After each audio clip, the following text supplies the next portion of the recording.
Sa teacher nating naging pangalawang nanay natin. Oh, Scarlett, kanina ka pa tahimik. May problema ka ba? Ano po kasi ma'am, family problem lang po. Oh, kwento mo sa akin, makikinig ako. Baka may matulong ako sa'yo. Nak, ang bababa ng mga scores mo sa akin. Nangangalib kang bumagsak. Ma'am, sorry po. Dami ko po kasing inisip na itong mga nakarang araw eh. Sige, pagbibigyan kita ngayon ha. Pero promise mo sa akin na babawi ka next quarter. Talaga ma'am?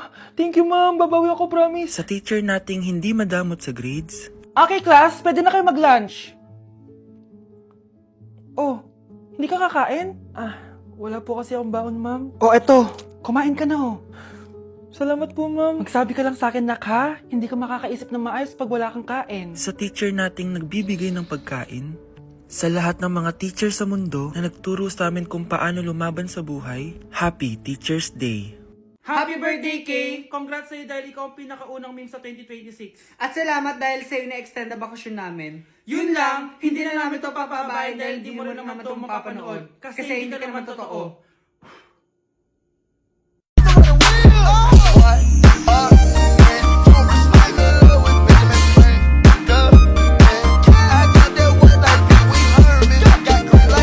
Ang baho! Sinong galing dito at may tae pa yung Lidoro? Basta ako, di ako yan ha! Si ate! Nay, sorry!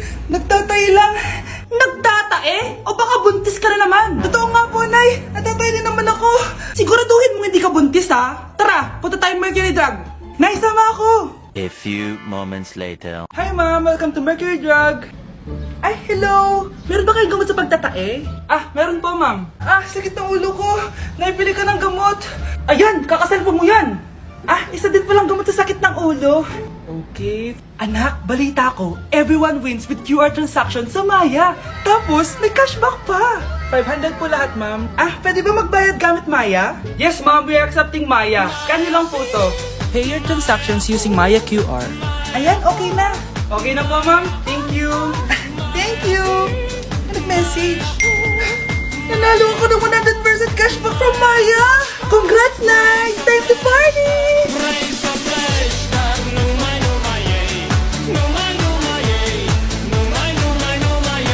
Redefine, you're one of a kind, but you mash up my mind. You have to get declined, oh Lord. My baby is driving me crazy. Ayun na, bilisan mo! Hala, dugo ba yung pinampunas niya sa mukha niya? Anak, tignan mo to, oh! Ano yun, Nay? Anak, ano yung nasa mukha mo? Dugo ba yan? Ginagaya mo ba yung pinupload ko? OA ka talaga, Nay. G2G peeling solution to. Gentle exfoliating to. Tinatanggal nito yung mga blackheads, whiteheads, tas nakakaliit din ng pores. 2 times a week ko to ginagamit, kaya instant glowing at smooth na yung texture ng skin ko. Ay, perfect yan, anak. Ang dami ko pa namang blackheads tapos ang laki pa ng mga pores ko. Charan! O eto, Nay, sa'yo na to, 199 pesos lang yan. Thank you, anak, ha. Huwag mo na ulit ako gugulatin ng ganun, ha. OA ka lang talaga, Nay. Ready? Yep. 3, 2, 1, go. Bang. Bang, bang, bang.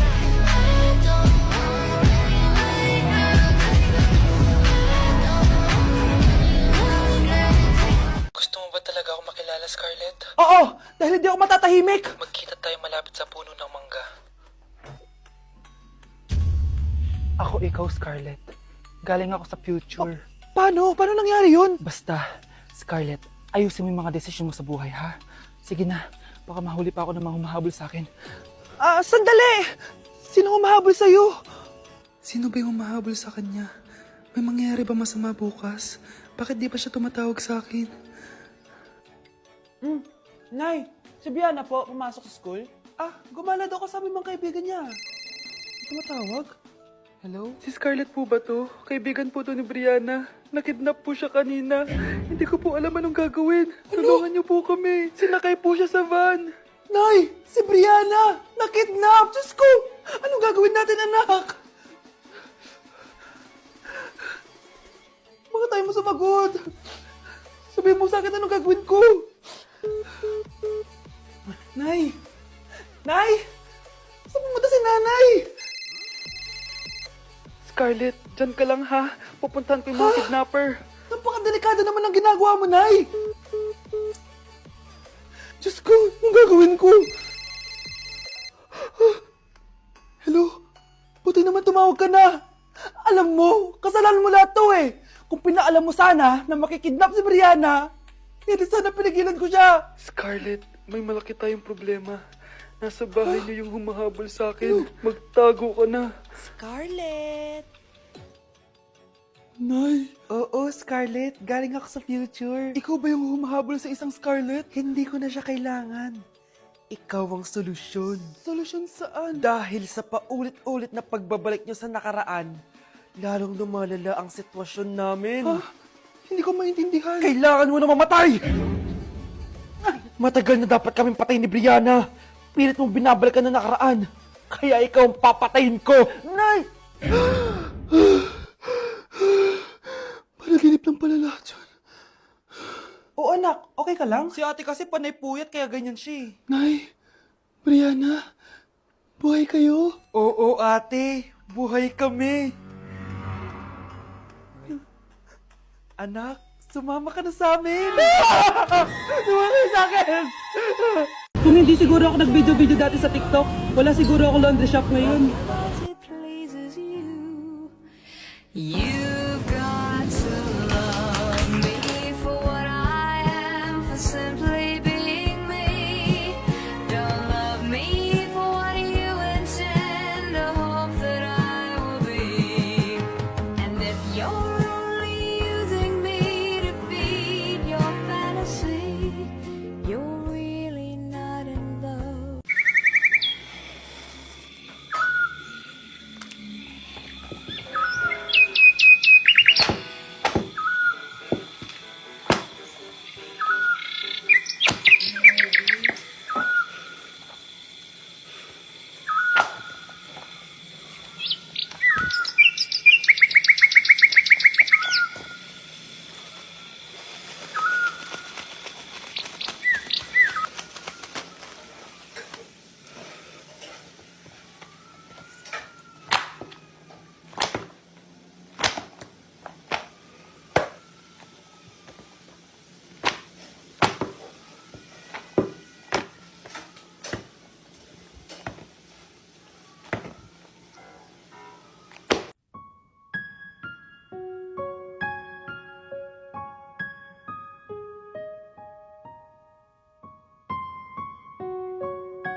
Guys, naiiyak ako ngayon. Sobrang lala na nangyari sa akin.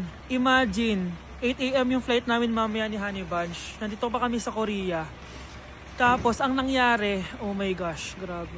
Sobrang nakaka-stress. Bumili kasi kami dito sa cosmetic shop na tier.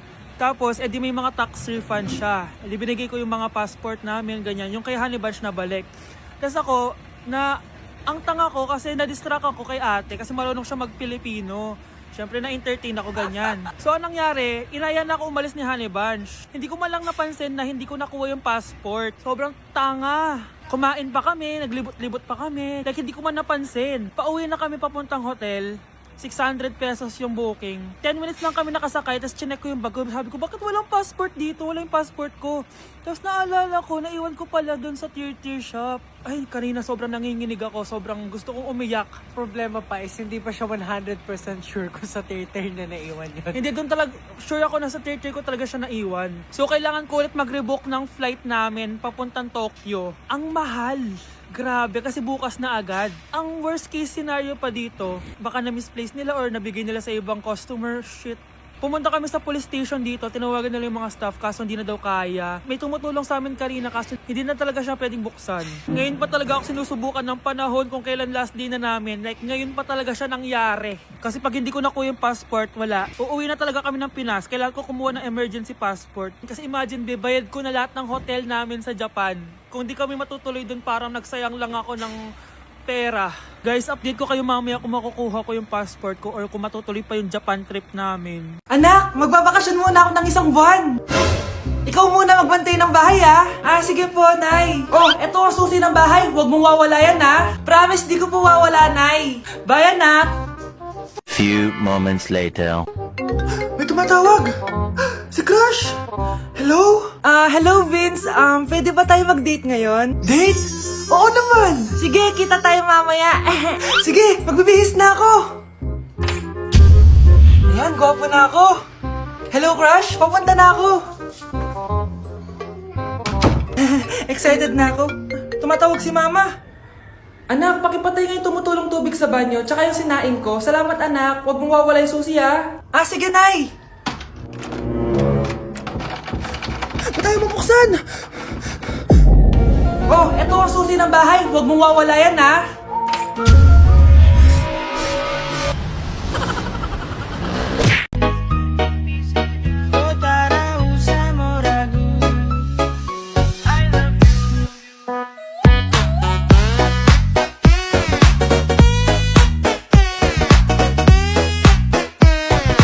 Nandito ako sa Japan ngayon at titikim tayo ng Japanese convenience store snacks. Hulaan nyo kung saan ako pupunta, walang ganito sa Pilipinas.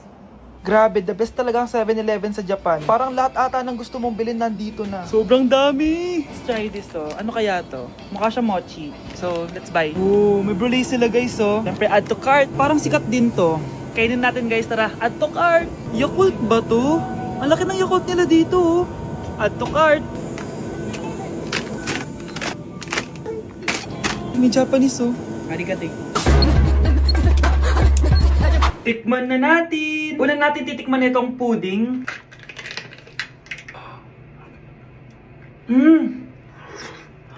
Lasa siyang lotion. Lasang lotion na! I'll give it 6 out of 10. Next, chips na lasang spinach pizza. Parang maanghang siya. Kalasa nga guys. Sarap. 7 out of 10 to. Yung kamay. Sa mga drinks naman, so first, ito. Alam niyo yung sa Kmart, yung banana na lalagay ko dyan. Ganun yung lasa niya, pero hindi masyadong matamis. So, 7 out of 10.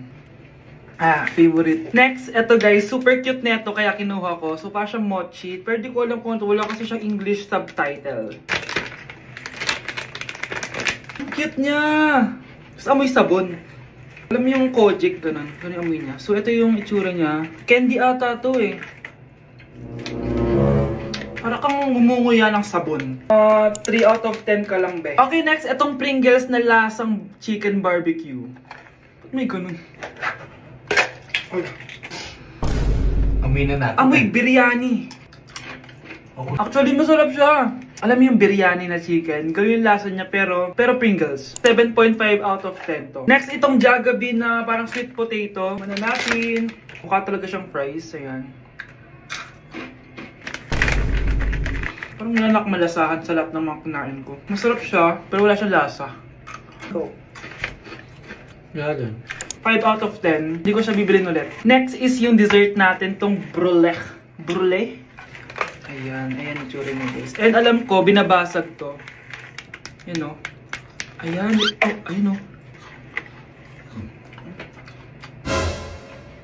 Ang tamis masyado. Tamis. Favorite niya to Okay, last natin is yung Yakult. Lasang Yakult. Mas marami lang. So yun lang naman, kung gusto nyo ng part 2, mag-rate pa ako ng ibang Japanese food dito. So comment lang kayo sa baba.